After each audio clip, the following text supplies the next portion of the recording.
안녕하세요. 과학 맛집의 민영쌤입니다. 오늘은 여러분들이 상당히 흥미로워할 만한 내용에 대해서 다뤄보려고 하는데요. 뭐냐 하면은 엄마 나는 어떻게 만들어졌어?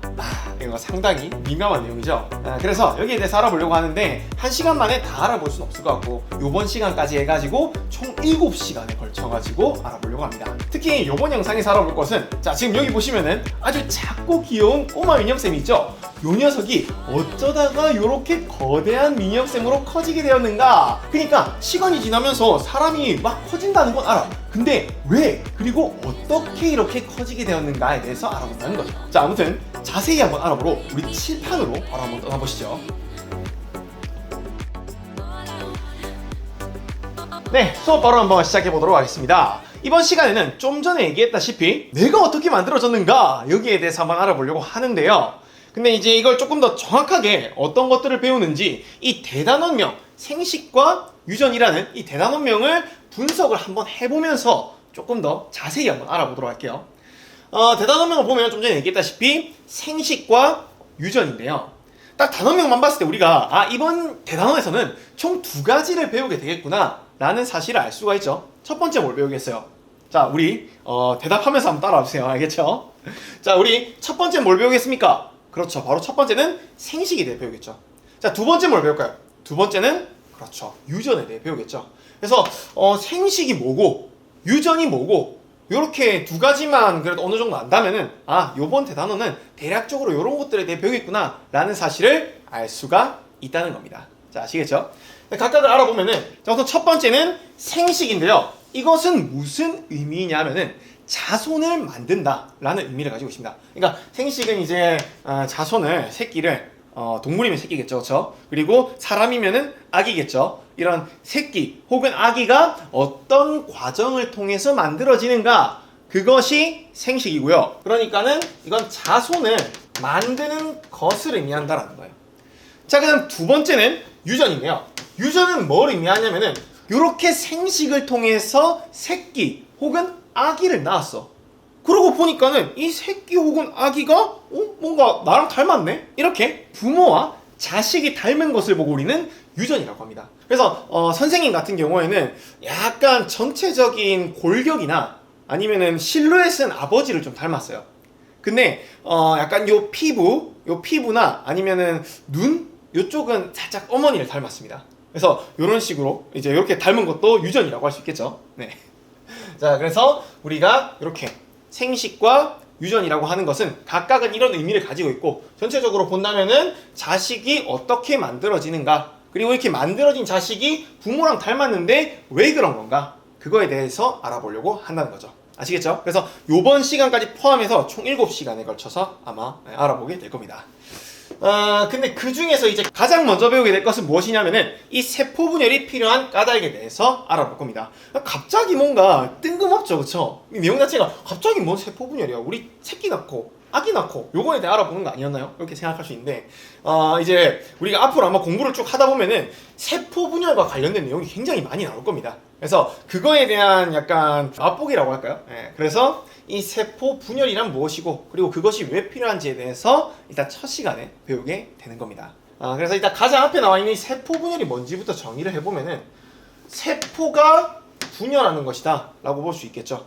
그래서 세포가 그럼 무엇이냐부터 알아보면은 이 세포는 이 생명체를 이루고 있는 가장 작은 알갱이라고나 할까요? 그러니까 쉽게 말하면은 우리 이 선생님이 되게 보기에는 그냥 한 덩어리처럼 보이지만은 굉장히 작고 조밀조밀한 무려 60쪽이나 되는 세포로 이루어져 있는 알갱이의 집합이라는 거죠. 사실 그렇게 잘 와닿진 않죠. 내가 이런 작은 알갱이들로 이루어져 있다는 게. 근데 실제로 이제 확대를 해보고 현미경으로 보면은 이제 그런 사실을 알 수가 있습니다. 자, 그래서 세포는 그런 굉장히 생명체를 이루고 있는 작은 알갱이를 의미하는 것이고요. 그리고 분열은 우리가 뭐 이렇게 따로 정의하지 않아도 일상생활에서 많이 쓰니까 알 수 있죠, 그렇죠? 분열이 뭔가요? 자, 여러분들 대답하면서 따라와 주세요. 분열이 뭐죠? 그렇죠. 분열은 나누어지는 것을 의미하죠. 그래서 이 세포 분열 전체를 정의한다고 한다면은 세포라고 하는 굉장히 작은 알갱이들이 있는데 얘네가 이렇게 나누어지는 그것을 보고 우리는 세포 분열이라고 한다. 그럼 세포 분열을 하면 어떤 일이 일어나는가? 하나였던 세포가 분열을 하게 되면 몇 개가 되겠어요? 그렇죠. 2개 이상으로 늘어나게 되겠죠. 그러니까 세포의 개수가 많아지는 그런 과정을 보고 우리는 세포 분열이라고 한다는 거예요. 아시겠죠? 근데 이제 단원명이 보면은 그냥 단순하게 세포 분열이 아니라 세포 분열이 필요한 까닭이라고 돼 있잖아요. 그럼 우리는 이걸 통해서 뭘 알 수 있느냐 하면은 뭔가 이 생명체가 세포 분열을 하고 있다는 사실을 알 수 있죠. 세포 분열을 하고 있으니까는 그럼 도대체 이 세포 분열이 왜 필요한데 그거에 대해 배운다는 거 아니에요. 이 사실 세포 분열을 왜 하는가라고 물어보면은 물론 굉장히 많은 이유가 있어요. 그런데 그 중에서 가장 대표적인 것을 꼽자고 한다면은 생명체가 커지기 위해서라고 할 수 있습니다. 물론 그것 말고도 많아요. 쌤이 이렇게 상처가 이렇게 팍 나잖아요. 그러면은 이 상처가 시간이 지나면 아물잖아요. 이 아무는 것도 사실은 세포가 막 분열을 해가지고 그 자리를 메꿔주는 거거든요.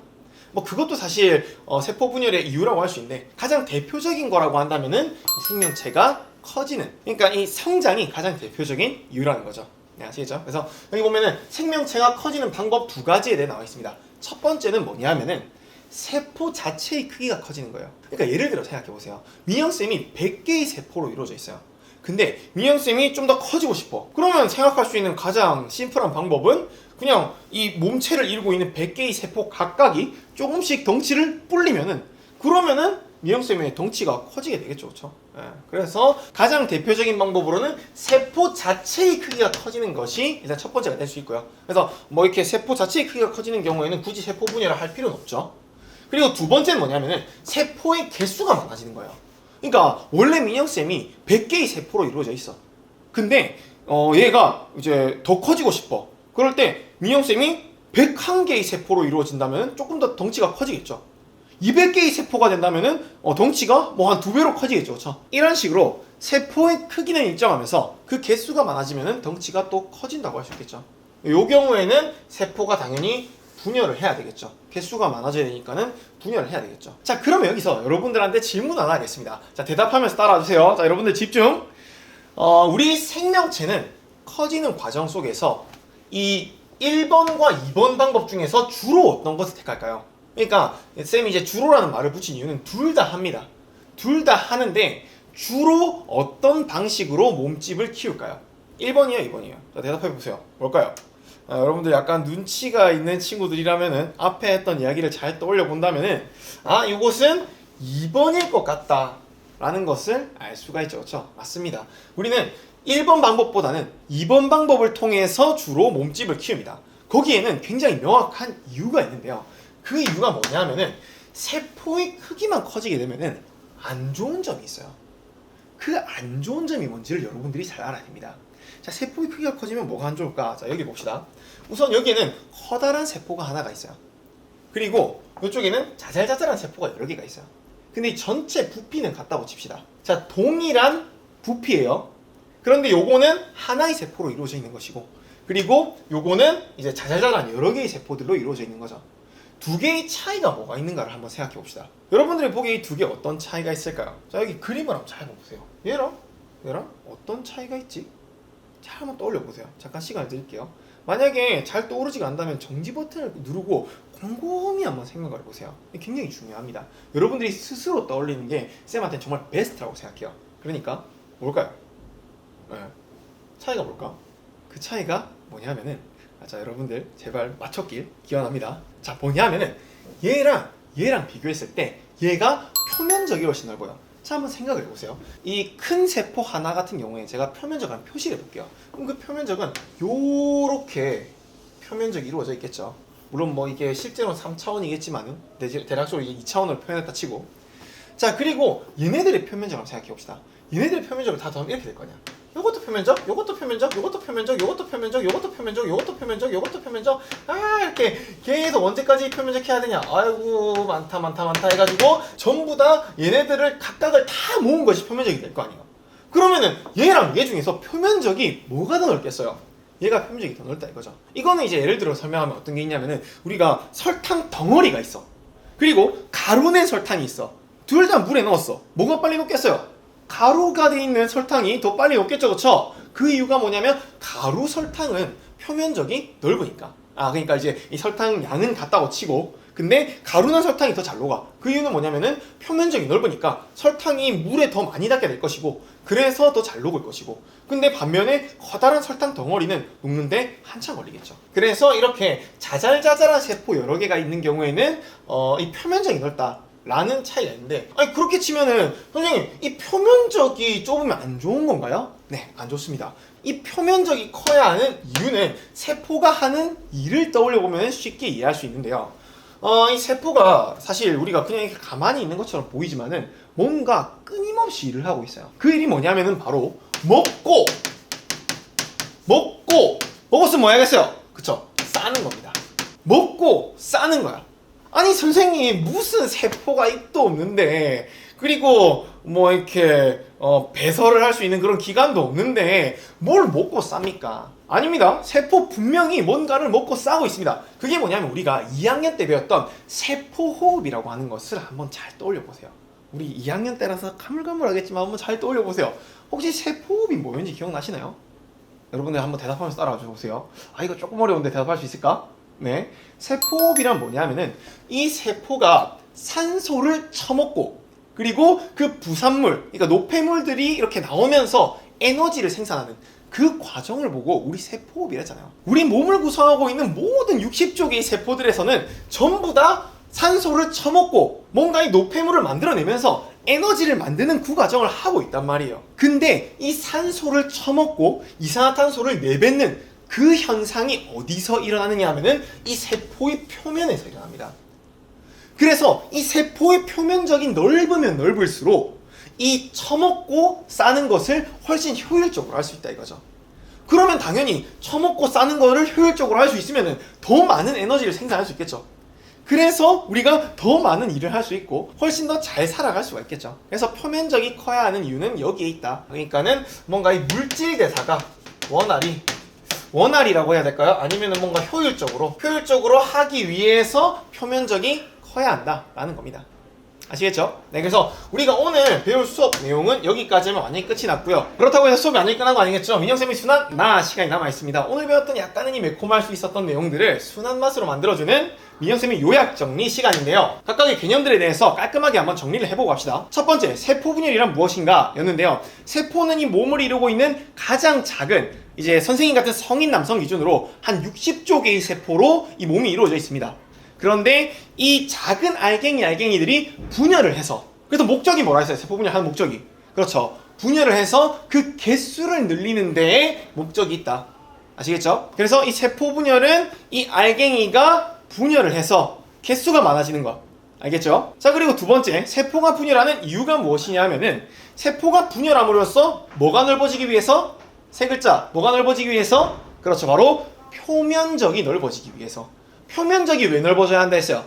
표면적이 넓어져야 하는 이유는 뭔가 이 세포의 표면에서 물질 교환을 하는데 그 물질 교환이 표면적이 넓으면 넓을수록 훨씬 효율적으로 일어나니까 그런 것이다. 그러면 물질 교환이 효율적으로 일어나야 하는 이유는 무엇이냐 하면은 그게 이제 효율적으로 일어나면은 에너지를 좀 더 효율적으로 생산할 수 있기 때문이다. 요것이었죠. 그렇죠? 네, 그래서 그렇게 정리할 수 있을 것 같은데 밑에 주의라고 있어요. 주의 뭐냐면 읽어볼게요. 생명체는 자라면서 세포의 크기가 커지지 않는다. OX로 되어 있는데요. 이거 O인가요? X인가요? 눈치껏 뭐예요? 눈치껏 X죠. 그쵸? 크기가 커지지 않는 건 아니에요. 여러분들이 그러니까 이런 보기가 나오면은 뭔가 이 매몰돼 버려. 그냥 오케이 좋아. 우리 세포 크기가 커지는 것보다는 뭔가 이 세포가 분열하면서 몸체가 커진다 했어. 그러니까 세포의 크기는 커지지 않을 것이야 이렇게 생각해 버리는 친구들이 있는데 그게 아니에요. 둘 다 해요.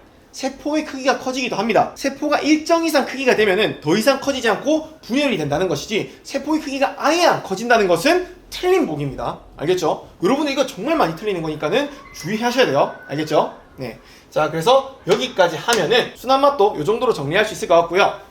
그 다음 마지막으로 남아있는 것은 민영쌤의 시식 코너입니다. 우리가 오늘 배웠던 내용이 어떤 식으로 시험 문제화되는지 미리 맛보는 시간이죠. 문제가 하나 준비되어 있는데요. 여러분들 일단 문제를 먼저 읽어보시고 정지 버튼 꾹 누르시고 먼저 풀고 그러고 나서 선생님의 해설을 들어야 됩니다. 알겠죠? 자, 여러분들 믿고 갈게요. 자, 문제 읽어보겠습니다. 세포 분열을 통해 생명체가 커지면 정지 버튼 하고 풀고 오셨죠? 생명체가 커지면 물질 교환에 유리한 이유는 무엇인가? 라고 되어 있습니다. 이건 아까 배웠었죠. 자, 답을 여러분들 뭐라고 적었는지 제가 즉석해서 서술형 문제라고 생각하고 채점을 한번 해볼게요. 일단 첫 번째 답변 뭐냐 하면은 표면적이 늘리기 위해서 해라고 적으면은 선생님은 한 50점 정도 주고 싶습니다. 요거는 약간 뭔가 좋은 문장은 아닌 것 같아요. 여기에 이제 뭐가 추가되면 좋으냐 하면은 세포의 표면적이, 그러니까 뭔가 이렇게 뭐의 표면적을 늘리기 위해인지를 명확하게 적어주면 더 좋겠죠. 근데 이것도 선생님은 한 80점 정도 주고 싶어요. 여기에 추가로 어떤 말이 들어가면 좋냐 하면은, 요거는 중요하니까 잘 들으세요. 제가 아까 수업 중에서, 그러니까 이 문제에서 설명하려고 굳이 수업 중에서 언급 안 했던 내용인데 뭐냐 하면은 같은 부피일 때라는 표현이 들어가면 좋을 것 같습니다. 같은 부피일 때 세포의 표면적을 늘리기 위해서. 아까 전에 쌤이 얘기했잖아요. 커다란 하나의 세포가 있어요. 그리고 이 커다란 하나의 세포와 같은 부피인 짜잘한 그런 세포들이 있을 때 그때를 비교했잖아. 그러니까는 이 같은 부피라는 조건이 들어가주면은 가장 완벽한 100점짜리 답안이 될 수 있을 것 같다 이거죠. 아시겠죠? 네, 그래서 요 정도밖에 못 적은 친구들은 요 앞에 들어갔던 부가적인 내용들도 반드시 좀 기억을 해주셨으면 좋겠습니다. 특히 요새 서술형 평가, 그러니까 이제 지필고사가 대부분 서술형으로 전환이 되고 있잖아요. 그런 상황 속에서 뭔가 이렇게 정확하게 엄밀하게 적을 수 있는 능력 또한 실력입니다. 그러니까 여러분들 요거를 잘 체크해 두시면은 좋을 것 같아요. 요렇게까지 하면은 시식 코너까지 완전히 끝이 났습니다. 감사합니다. 네, 오늘 수업 여기까지 끝이고요. 우리 수업 마지막까지 본 친구들만 볼 수 있는 이 감사합니다 화면까지 와주셔서 진심으로 감사합니다. 네, 저는 다음 시간에 더욱 재미있고 유익한 수업으로 찾아오도록 하겠습니다. 저는 과학맛집이 민혁 쌤이었습니다. 안녕.